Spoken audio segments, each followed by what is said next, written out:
Salut les cinéphiles, bienvenue sur Cinéas. Aujourd'hui on se retrouve pour un Blu-ray Collection Tour. Par contre je vais pas choisir des titres et tout, ça va vraiment être toute la collection. Donc là vous allez être chanceux, je vais présenter toute la collection par ordre de sa collection quoi. On va commencer avec les deux premières étagères. Donc je vous présente ces titres. Donc là on commence avec 60 secondes chrono avec franchement c'est un très bon film. C'est un custom ou un. C'est un custom. Donc là, on est sur un custom avec un très grand acteur. J'ai oublié son nom, c'est quoi? Nicolas Cage. Donc vraiment top. Nicolas Cage, c'est un grand acteur. Dommage il avait besoin de sous. Du coup, il est parti un peu dans la série B. Donc on continue avec 2012. Voilà un film pour tester votre home cinéma. Il est vraiment terrible. Il y a une version 4K. Là, on a un très très beau steelbook. Roland Emmerich. Donc voilà, si vous voulez du démonstratif, et les films catastrophes comme ils viennent un peu à la mode avec Twister, donc allez-y pour 2012, c'est vraiment un top démo. On continue avec Aviator. Donc Aviator, un DiCaprio, là on a le steelbook. Moi c'est pas mon préféré, mais c'est une vraie histoire et DiCaprio toujours au top comme d'habitude. Là, on passe à du lourd, les James Cameron. Donc, le premier Avatar, là, on a un magnifique steelbook d'Avatar. Et vraiment, vraiment superbe. Là, on a un collector. Ça, c'est des éditions qui vont peut-être être rares ou plus éditées. Et là, on a le steelbook de La Voix de l'eau. Vraiment, là, on a à eux deux 4 milliards pratiquement.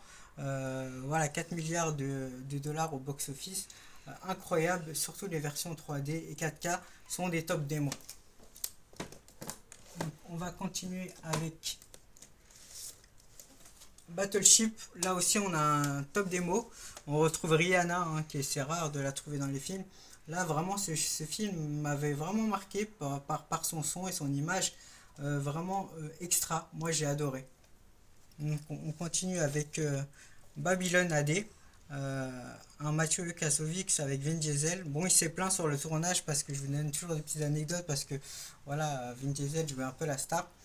Donc, super Babylone, moi j'ai bien aimé, c'est le réalisateur de La Haine. On continue avec Nicolas Cage, là on a pas mal de Nicolas Cage. Moi je trouve franchement c'est un grand acteur avec Bangkok Dangerous, donc top aussi comme film.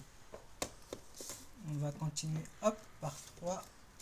On continue avec Blood Father. Et on a Mel Gibson. Il a été dans la section officielle, donc je connais pas, je peux pas trop me prononcer. Mais Mel Gibson est un grand réalisateur, un grand acteur. Il a réalisé aussi Apocalypso, j'ai oublié son nom. Apocalypto. Donc voilà. Il a réalisé aussi le film de Jésus, un film sur Jésus qui a vraiment choqué, mais qui était excellent. Donc on continue avec Catch Me If You Can't. L'un de mes préférés de DiCaprio qui est juste énorme. On va continuer avec Jean-Claude Van Damme, Cyborg, énorme. Énorme Jean-Claude Van Damme toujours. Assez voilà, c'est un film post-apocalyptique, enfin un film un petit peu voilà, il est top à voir. Je vais prendre juste un petit verre d'eau les amis pour me déshydrater. Désolé les amis, c'est un petit imprévu, mais pour mieux papoter. On continue. J'aime bien les imprévus. On continue avec Nicolas Cage en Con Air. Je connais pas, mais là on a un custom qui est tout juste magnifique, hein, les gars. Mon pote est vraiment, c'est vraiment un artiste. Hein. Avant il faisait des dessins. Comme vous pouvez le voir ici, il faisait des dessins qui sont superbes. Donc je vous présenterai quelques dessins. Donc c'est un artiste, c'est pas fait à l'arrache. Donc voilà, même moi je lui en prends tout le temps. Donc là on continue avec Freeman. Donc on a ici Marc Dacascos, j'ai oublié son prénom. Ouais, c'est Marc Dacascos. Donc voilà, il m'avait marqué avec son film sur la capoeira. Donc moi j'adore Marc Dacascos, il a joué dans le Pacte des loups. Donc, et Drive. Voilà mon bébé, j'ai envie de repartir avec. Drive est tout juste sublime. Booba a fait un clip de Drive tellement ce film a marqué les esprits. Là pour moi c'est l'un des meilleurs rôles de Ryan Gosling. En fait la force de Ryan Gosling c'est que il est stoïque et il transmet beaucoup d'émotions au body language. C'est-à-dire le gars, euh, il a une présence et il transmet énormément dans sa présence. C'est pour ça que le réalisateur l'a choisi. On continue avec Dune, partie 2. Donc magnifique steelbook, hein, top démo. Donc Warner. Donc tout ce qui est Warner et Sony, ça claque, hein. Moi j'ai vu en IMAX. Dune, c'est à voir de toute urgence. Et jetez-vous sur le steelbook parce qu'il va être très rare et ça va être compliqué de l'avoir. Donc on continue avec Dunkerque. Celui-là il m'a marqué. Au niveau, j'avais les manettes THX, c'est une dinguerie en termes d'image et son. Moi j'ai adoré. Il a vraiment fait débat ce film. Donc voilà. On continue avec Django Unchained, mon préféré de Tarantino, l'un de mes préférés. Super efficace. Il a revisité les westerns.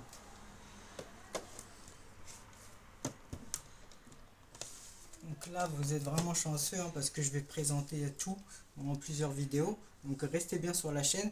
Là, on a le titre, c'est Do the Right Thing. C'est pas Spike Lee. Donc on a un film de Spike Lee, un grand réalisateur. Hein. Spike Lee, il a pas une énorme... Enfin, il a pas 10 000 films, mais Spike Lee fait des films de qualité incroyable. Donc on continue avec E.T. l'extraterrestre. On a un custom. Donc énorme. Les gars, regardez les customs, c'est tout juste fabuleux. Donc E.T. l'extraterrestre, un classique de Spielberg et l'un de mes préférés. Fury, donc c'est de la furie au niveau du son. Brad Pitt est énorme, donc vraiment un film qui m'avait marqué et moi j'ai adoré. Donc il fait partie des meilleurs dans ce thème-là. On continue avec Casino, un classique, on a un custom encore une fois. Donc je pense que mon ami est en train de revisiter tous ses Blu-ray en custom et c'est magnifique. Hein. Donc Casino, pour moi, c'est le meilleur du réalisateur, j'ai oublié son prénom, de Martin Scorsese, qui est juste incroyable, avec Sharon Stone, je crois qu'elle a eu un Oscar, mais je suis pas sûr, donc c'est juste énorme. On va continuer avec Greenland, film catastrophe, il est vraiment pas mal. Gerard Butler fait du Gerard Butler et ça fonctionne au box-office. On va continuer avec Haim Sam de Sean Penn. Il joue, c'est pas l'handicapé là donc il joue le rôle d'un handicapé. Apparemment c'est un petit chef-d'œuvre en termes de film et c'est ce que j'aime dans les anciens films parce que il y avait des belles histoires et on n'est pas dans des explosions en veux-tu en voilà pour impressionner le box-office. On va présenter juste la première étagère aujourd'hui. Donc on continue avec Irishman. On a aussi là un custom, un grand classique. Martin Scorsese continue sur ses kiffs quoi. Donc les films de gangsters et tout. Donc énorme The Irishman. Vraiment vous pouvez le trouver sur Netflix. On continue avec La Haine. Oh là là quel chef-d'œuvre. Et vraiment là il est de toute beauté les amis. Donc un grand classique. Vraiment on voit même plus de différence avec de les acheter au magasin et moi je préfère vraiment ces customs carrément sorties qu'on a sur OS et tout. On continue avec les lieux 36 quai des Orfèvres, 36 quai des Orfèvres, un grand classique, là on a du vrai cinéma français. Les Goonies, l'un des premiers Spielberg, j'adore, hein, on peut le voir plusieurs fois sans s'en lasser. Une histoire extra, vous pouvez le partager avec vos enfants. On va continuer avec Georges de la Jungle. Moi j'ai adoré.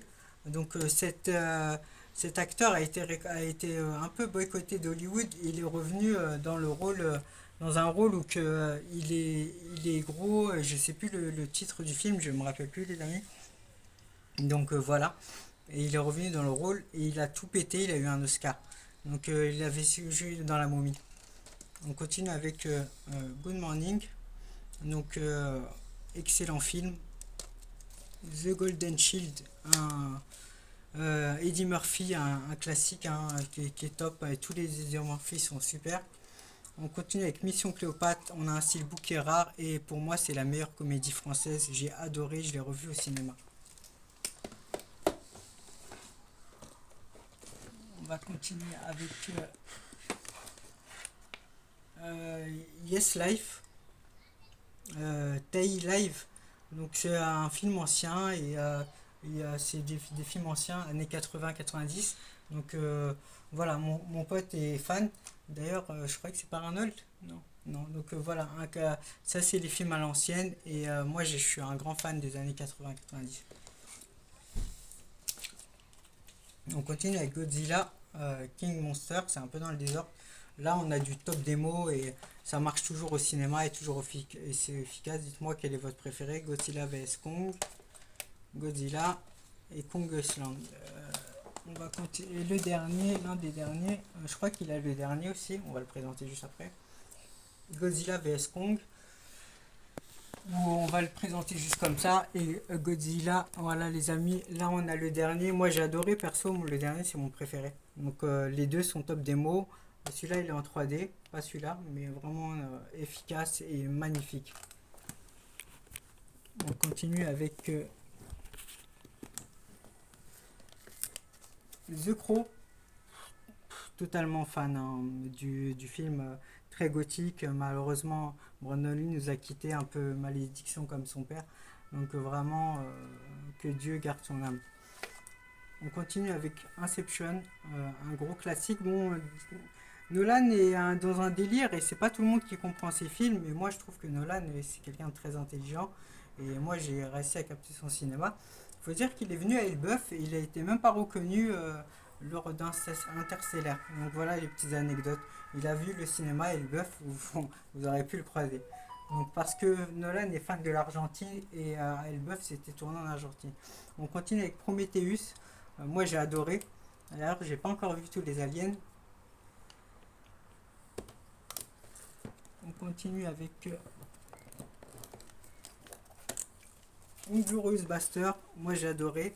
Aussi l'un de mes préférés de Quentin Tarantino au moment de la guerre. Moi j'ai adoré. Il y a un point d'humour. Cet acteur est juste phénoménal. Un peu sous-estimé, mais dans le second rôle, il est juste incroyable. Hein. On continue avec Les 8 salopards. Efficace. C'est pas l'un de mes préférés, mais Tarantino adore les westerns et le cinéma ancien. Il faut dire que Tarantino a travaillé longtemps dans un vidéoclub et il s'est formé dans le vidéoclub. Et comme quoi, il n'y a pas besoin forcément d'école. On continue avec Kill Bill. Hein. On a un super custom, les amis, incroyable. On continue avec The Descent, Transcendance. Numéro 4 à terminer.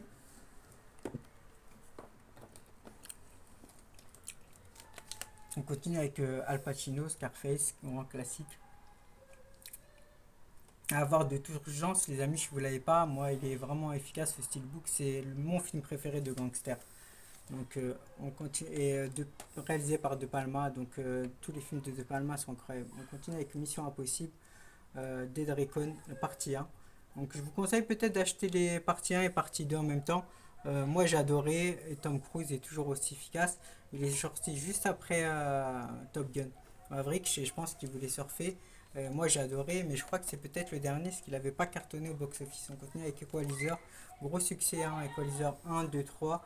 Denzel est énorme et pour moi c'est l'un des acteurs black les plus forts. Il a eu des Oscars donc dans Training Day je crois.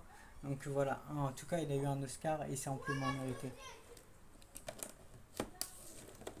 Et les deux derniers les amis, on va continuer avec Strange Out Compton, un film de quartier et de gangster quartier avec Dr. Dre. On le voit rarement dans les films. Ice Cube, donc là on a des rappeurs et un film, voilà. Si vous aimez les films de quartier, allez-y. Et on termine avec Training Day, tout juste incroyable, l'un de mes préférés.